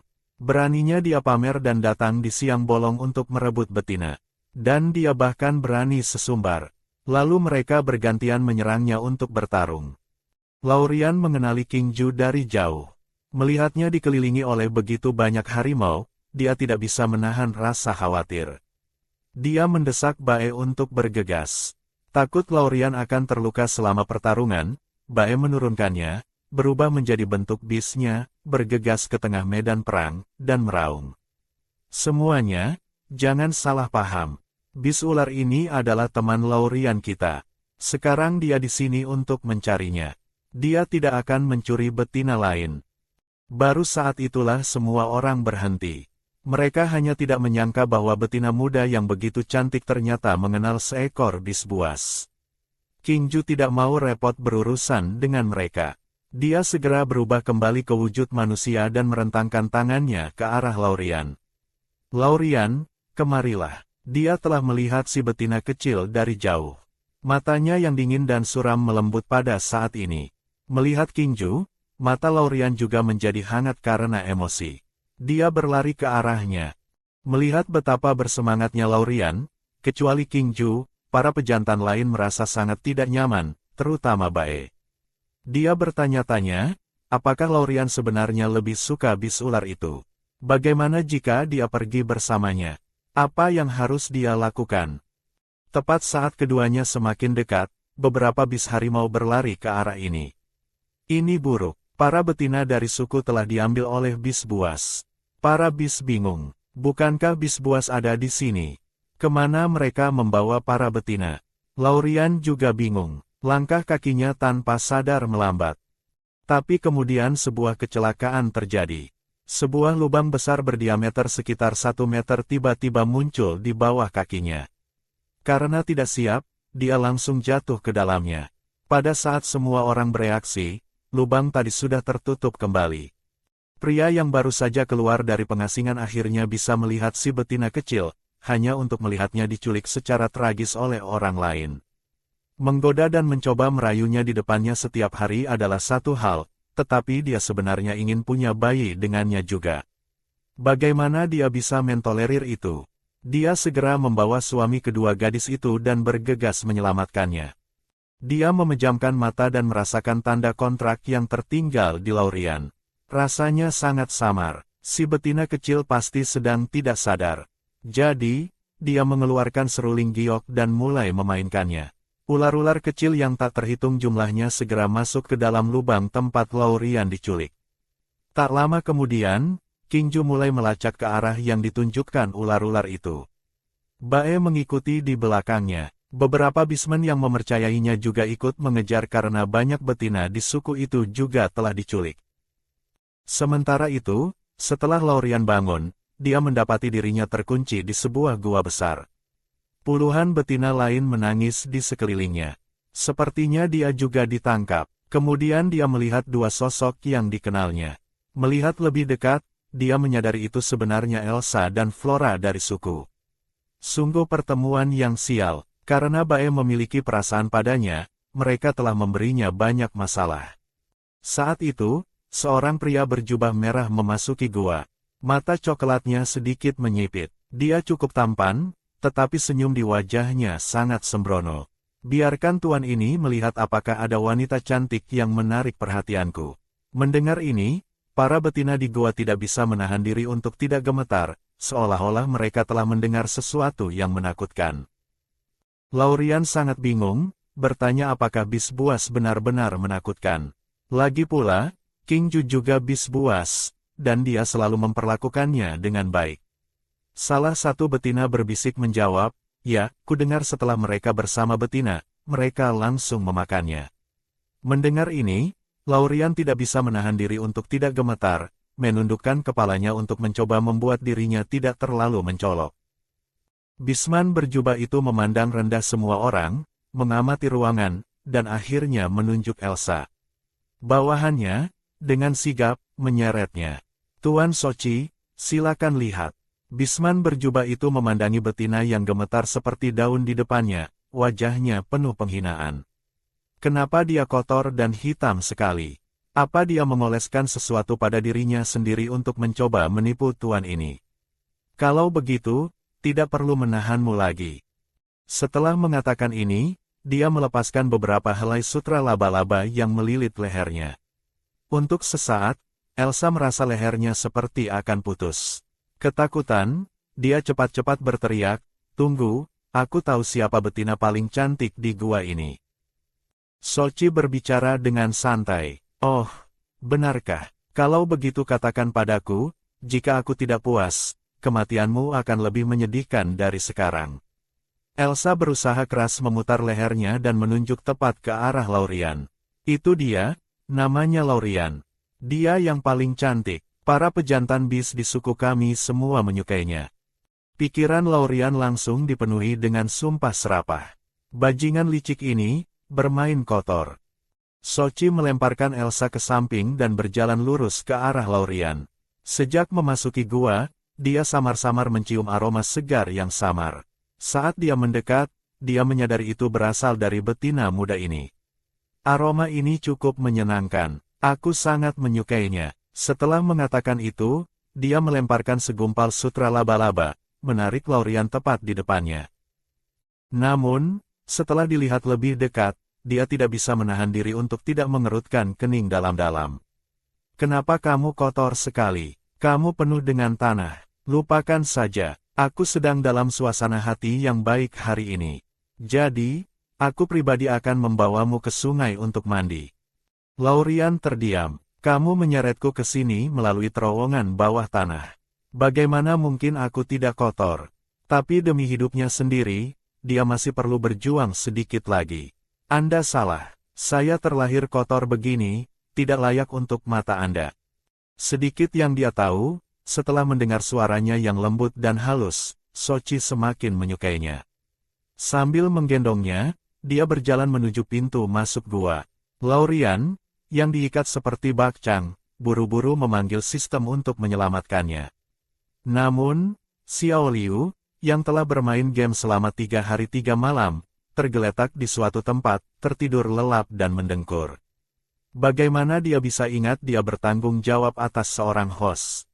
Laurian tidak punya pilihan selain diam-diam mengeluarkan pisau tulang, berencana untuk memotong jaring laba-laba. Tapi setelah bersusah payah untuk waktu yang lama, dia tidak berhasil memotong satu helai pun. Sementara itu, Sochi sudah membawanya ke tepi sungai. Sambil memegang benang sutra, dia mencelupkannya ke dalam air, mengayunkannya bolak-balik seperti membilas daun sayuran. Berpikir ini pasti akan membuatnya bersih. Dihadapkan dengan operasi aneh pria super kaku ini, Laurian sangat marah sehingga dia mengutuk habis-habisan. "Jadi kalau kamu mandi, kamu melakukannya seperti ini juga, kan?" Tapi anehnya, dia menemukan bahwa terendam air tidak mengganggunya. Tanpa sepengetahuannya, mutiara yang diberikan oleh Merman itu mulai bekerja. Tapi terendam air dingin, dia tidak bisa menahan diri untuk tidak menggigil. Setelah mencuci, Sochi menariknya ke depan dirinya. Saat dia melihat penampilannya dengan jelas, jantungnya mulai berdebar kencang. Melihat si betina kecil gemetaran, dia entah bagaimana merasakan gelombang kasihan muncul di hatinya. Perasaan ini terlalu asing baginya. Sentuhan kelembutan mulai muncul di matanya. Dia bahkan menggendongnya kembali dengan gaya Princess Carrie Asteris. Setelah kembali ke guanya sendiri, dia mulai memeriksa apakah Laurian sudah membentuk ikatan kawin. Dia mengangkat kaki celananya dan menemukan gelang kaki abu-abu asap. Jadi, ternyata dia terikat dengan bis ular, tetapi dia benar-benar berhasil menahan diri untuk tidak menggunakan metode itu untuk membentuk ikatan. Dia tertawa terbahak-bahak. "Aku umumkan, mulai sekarang, kamu adalah pasanganku." Setelah mengatakan ini, dia mengeluarkan pil hitam dan memaksanya untuk menelannya. Laurian tersedak dan mulai batuk hebat. Mungkinkah laba-laba ini memberinya semacam racun? Dia benar-benar bis buas yang kejam. Sochi sepertinya membaca pikiran si betina muda. Dia menjelaskan bahwa itu hanya obat yang bisa memblokir sementara koneksi ikatan kawin. Selain itu, obat semacam ini bahkan persediaannya terbatas. Jika dia tidak enggan menyakitinya, dia pasti sudah mengukir tanda kontraknya, seperti yang dia lakukan pada betina lain. Efek obat akan bertahan selama 1 bulan. Begitu mereka kembali ke gurun, bis ular itu tidak akan bisa merasakannya lagi. Karena efek obat mulai bekerja, King Ju yang berada ribuan mil jauhnya, memang kehilangan koneksi. Dia hanya bisa bergegas ke arah persepsi terakhirnya. Setelah Soci membuat api untuk menjaga Laurian tetap hangat, dia pergi keluar gua dan memberitahu bawahannya untuk bersiap kembali ke gurun dalam beberapa hari ke depan. Tangan kanannya, Dolly, sangat bingung.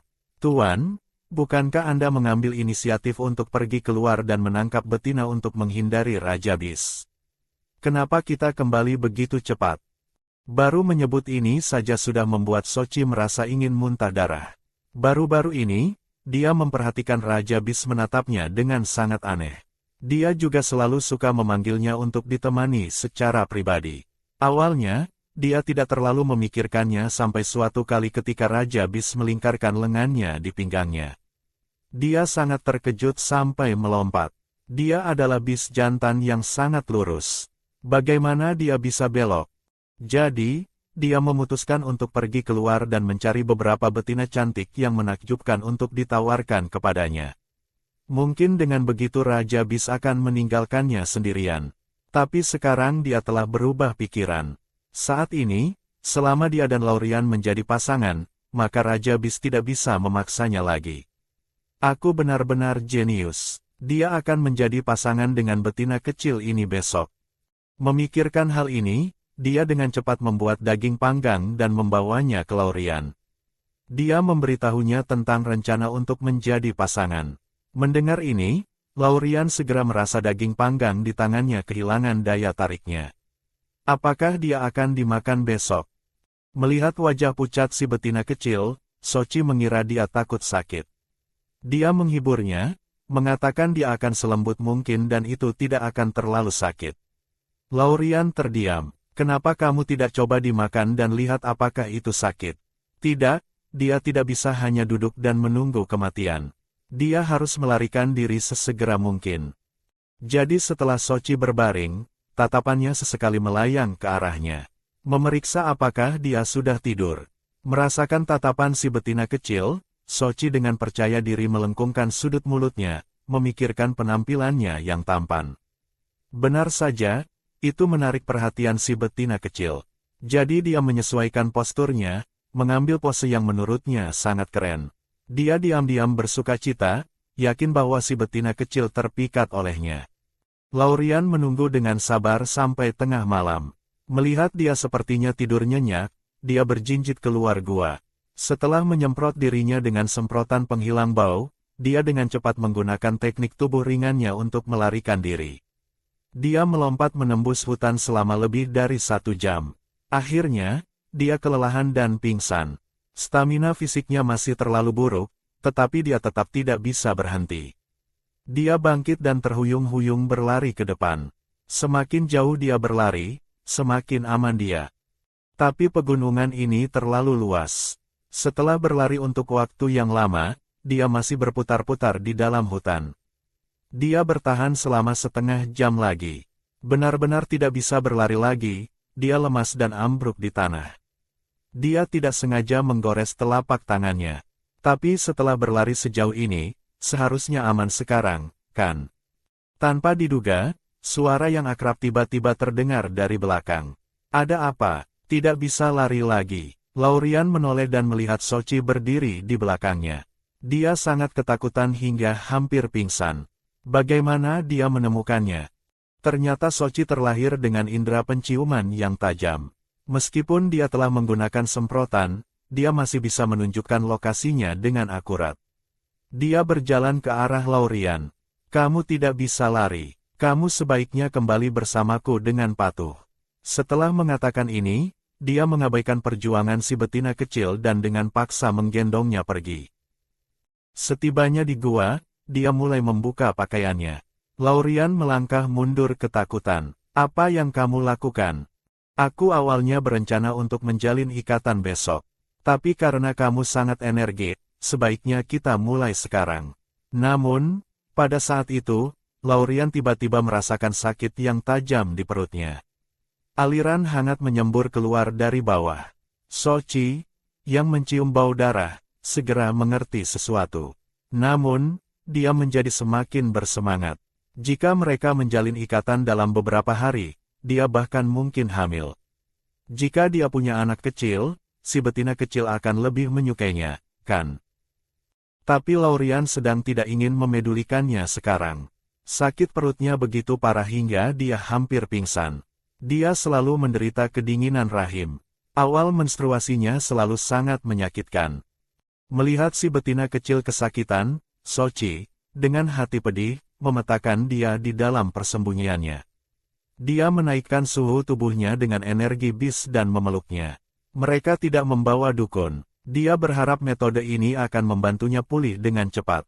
Sekarang, Laurian tidak punya kekuatan lagi untuk mendorongnya. Dia melayang dalam keadaan linglung dan tertidur.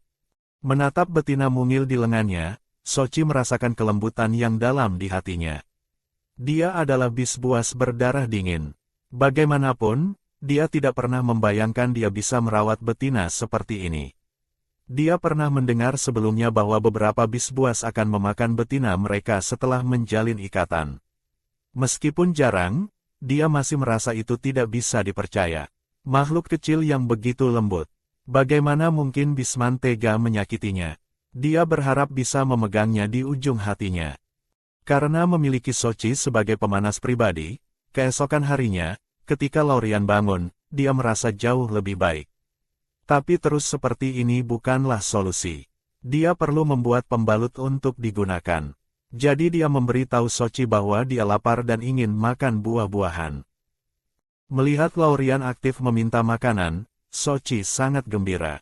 Sebelum pergi, dia memerintahkan bawahannya Dolly untuk menjaganya dengan baik di dalam gua. Setelah Sochi pergi, Laurian berkata dia sangat kedinginan dan ingin Dolly mengumpulkan kayu bakar untuk membuat api. Dolly awalnya ingin menolak, tetapi melihat mata penuh harap si betina kecil, dia benar-benar lupa apa yang baru saja dikatakan bosnya dan berlari keluar dengan gembira. Sikap menggemaskan ini membuat Laurian merasa bahwa bis buas tidak menakutkan seperti rumor yang beredar. Memikirkan bagaimana King Ju, seorang bis buas, juga begitu baik padanya, dia merasa lega. Mal tidak punya pembalut, dia hanya bisa menukar beberapa potongan kain dan kapas untuk membuatnya sendiri. Kemudian mengambil pakaian dengan model yang sama dari ruangnya dan berganti pakaian. Setelah menyelesaikan tugas-tugas ini, Sochi dan Dolly juga kembali. Setelah menyerahkan buah-buahan padanya, mereka mulai membuat daging panggang untuknya. Pada saat ini, Laurian tidak bisa menahan diri untuk bertanya, apakah kamu akan memakanku? Sochi sangat bingung. Mereka punya makanan, kenapa dia harus memakannya? Tiba-tiba, dia teringat sesuatu dan menjelaskan bahwa hanya beberapa bis kalajengking yang melakukan itu saat naik level.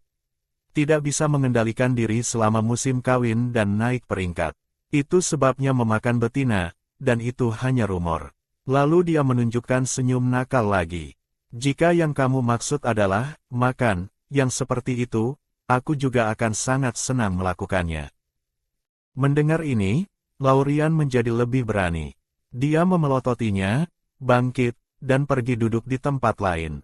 Saat itu, seorang bisman tiba-tiba bergegas masuk untuk melapor. Tuan, ini buruk. Beberapa bisman telah membunuh semua orang kita. Mendengar ini, Sochi segera membawa Laurian bersamanya untuk pergi melihat. Dia tidak merasa aman meninggalkannya sendirian di sini. Tidak jauh dari gua, mereka melihat sekelompok bisman. Di depan ada ular piton hijau dan bisman berambut putih. Beberapa hari terakhir ini, King Ju dan Bae telah berlari tanpa lelah melalui banyak jalan memutar tanpa istirahat. Pagi ini, saat melewati hutan pegunungan ini, mereka tiba-tiba mencium aroma si betina kecil. Akhirnya, mereka menemukan noda darah samar di atas batu kecil. Mereka segera mencari di sekitar. Hasilnya, mereka menemukan gua tempat para betina ditahan, tetapi mereka tidak menemukan Laurian di dalam. Baru setelah bertanya, mereka tahu dia telah dibawa pergi sendirian. Sekarang melihat si betina kecil aman dan sehat, mereka berdua akhirnya bernapas lega. King Ju menatap Sochi dengan dingin. Kembalikan Laurian padaku. Aku bisa mengampuni nyawamu. Sochi terlihat sangat meremehkan. Laurian adalah pasangan yang telah kupilih. Kenapa aku harus memberikannya padamu? Mendengar ini, kemarahan King Ju langsung tersulut. Kamu benar-benar cari mati. Dia menyapukan ekor ularnya ke arah kaki Sochi. Saat ini, dia telah mencapai peringkat kaisar. Kekuatannya jauh melampaui Sochi, yang hanya berada di peringkat raja. Tetapi karena memikirkan Laurian, dia hanya menggunakan 10% dari kekuatannya. Sochi bertarung dengan King Ju sambil menggendong Laurian. Jelas, dia agak kesulitan. Melihat ekor ular setajam pisau mengayun ke arahnya, dan takut Laurian akan terluka, dia hanya membalikkan punggungnya untuk menerima pukulan itu. Kekuatan serangan ekor ini tidak terlalu besar, tapi dia masih batuk seteguk darah. Merebut kesempatan itu, Bae menyerang dengan energi cahaya. Lengan yang digunakan Sochi untuk memegang Laurian bergetar. Laurian langsung meluncur ke bawah. King Ju segera melilitkan ekor ularnya di sekelilingnya dan menariknya ke dalam pelukannya. Berbulan-bulan berpisah membuat kerinduannya begitu kuat sehingga dia tidak bisa menahan diri untuk tidak mengencangkan lengannya lagi dan lagi. Laurian juga bersandar patuh di pelukannya. Melihat adegan ini, Sochi tidak bisa menahan tawa getir. Kekuatan bis ular ini terlalu kuat. Sepertinya dia tidak akan bisa membawa si betina kecil bersamanya kali ini. Tapi Laurian, kita akan bertemu lagi di masa depan. Setelah mengatakan ini, dia meraih Dolly yang kebingungan dan menggunakan sutra laba-labanya untuk melarikan diri dari tempat kejadian. Bae awalnya bermaksud membawa orang dan mengejar mereka. Tapi saat itu, dia mendengar Laurian menjerit kecil kesakitan. Dia buru-buru berlari kembali. Ada apa, Laurian? Di mana yang sakit? Perutku sakit. Laurian menatapnya dengan menyedihkan.